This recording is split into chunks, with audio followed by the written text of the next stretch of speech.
As Jyotish has been saying, you've all been working in different ways. Some have been able to put more time, some less time, but everyone in their own way to create what this really is a home for God and his devotees.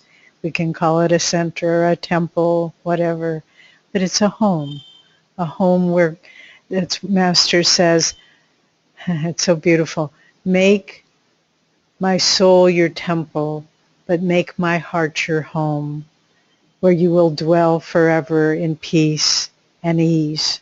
And that's what you're doing here. You're making a home for God so that when people come, it isn't stiff and formal and you must sit here and don't touch that and you have to do this ritual, but it's just God is so happy, Master is so happy that you've come.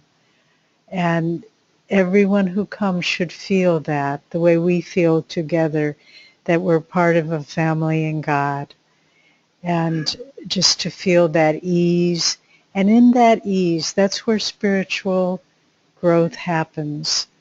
It's not with tension. Remember when Swami was a new disciple and he was trying so hard to meditate, and he said, and he was just getting more and more tense. And Swami said to Master, "Aren't I trying hard enough, sir?" And he said, "You're trying too hard. It creates tension." He said, "Just relax and you'll feel God's presence." And so we've been working. We were talking. It seems like we only got here yesterday. It seems like we've been here for weeks in the most positive way. But we were talking yesterday with Dharmarajan and Dharmini, and they were just saying how, everyone's been working so hard and giving so much, and we can see that, and it's so touching. And but they were saying, we've been working every day. Now we have to have this done and that done, just all for the goal of getting everything ready for the center. But then there's the next morning, and we have this beautiful center, and what do we do with it?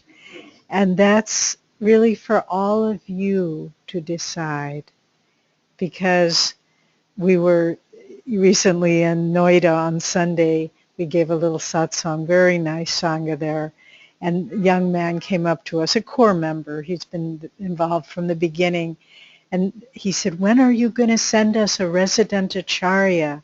And I looked at him and I said, "Maybe it's you." And he, "Oh, no.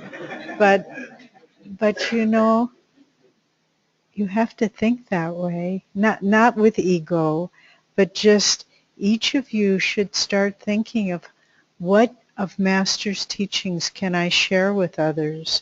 Well, maybe I take training in yoga postures. Maybe I take training in teaching meditation. Maybe I take training in healing.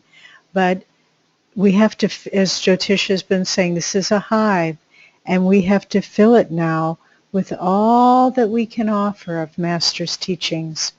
2 weeks ago, you probably saw it on Facebook, we had this wonderful spiritual fair up in NCR, and it was in a very nice big place. But the thing that was so beautiful, and many people came, many new people came, but the most important thing, and we said, if not one person came, that would have been worth it, because there were about for the 2 days, every hour from 10 to 5, there was a new class given on meditation, healing, energization, yoga postures. And you know who the teachers were? All the new members, all of the people just like you. And they taught those classes hour after hour. And there were 200 from Noida, Gurgaon, Delhi, West Delhi. And they either sat at the book table or the boutique table, or they were teaching the class. But when we saw that, we said, that is what pleases God. When people stand up and say, I know I love God, I know I meditate and offer him my devotion, but now I will take the next step and I will share this with other people. And I think before too long, we will have such a spiritual fair here in Chennai, and where you all are doing the teaching, and we're just cheering you on, because that's the plan. It's not just for a few people to teach, but it's to have everyone express their love for Master in their own unique way.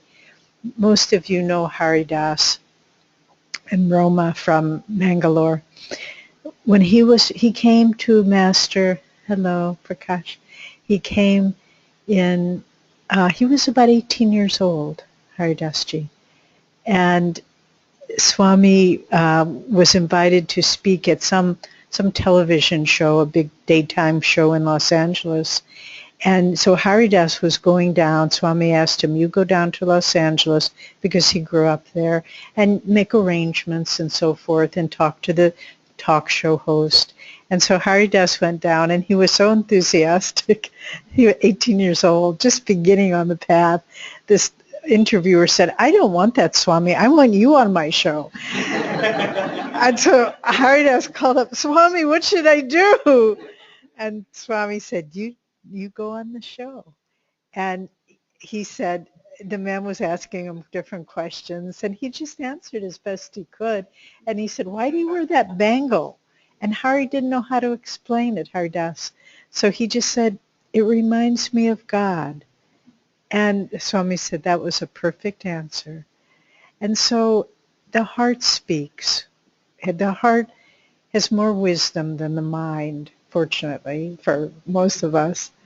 But I just want to help us see this center doesn't end when the carpet is laid and the wiring is done and the boutique is set up.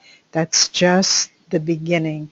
It's like if a family moved into a new house and the kitchen was all set up and the rooms, and then the mother and father said, okay, kids, here take care of yourself now. It has to be constantly filled with energy and love and attention and sharing and giving. And so it sincerely, it's hard to express how happy we are to be here and to be here at this moment when this is happening. Like this beautiful home for God is about to open its doors, and all of God's children. I noticed Prem has a T-shirt on that says, the heart of Chennai. And I thought, this is the heart of Chennai. This center is the heart of Chennai.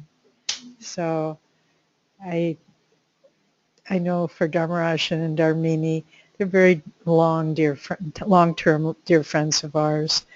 I know that they look forward to just helping all of you serve Master in more and more expanding ways.